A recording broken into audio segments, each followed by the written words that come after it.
L'homme est resté dans cette jardinerie pendant 3 heures.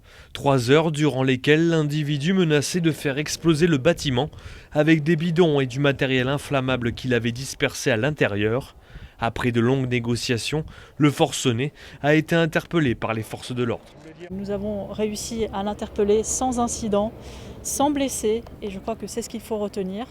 L'ensemble du dispositif a fonctionné. Nous avons été obligés de couper l'autoroute A7 dans les deux sens, de faire évacuer une cinquantaine de personnes qui étaient présentes dans la zone de risque autour de cette habitation.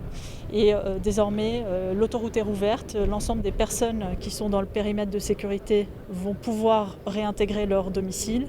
Et désormais, c'est à l'enquête judiciaire de déterminer les suites à apporter à cet événement.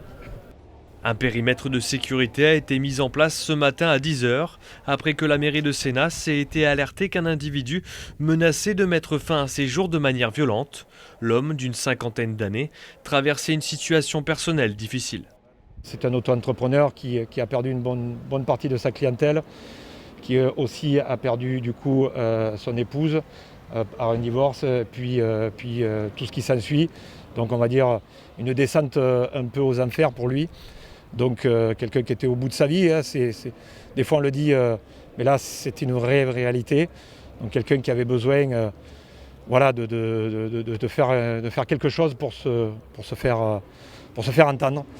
Le maire de la commune a également demandé une coupure de l'électricité dans le quartier. Elle sera bientôt rétablie pour les 800 personnes affectées par cette interruption. Le procureur de la République de Tarascon est désormais chargé de l'enquête.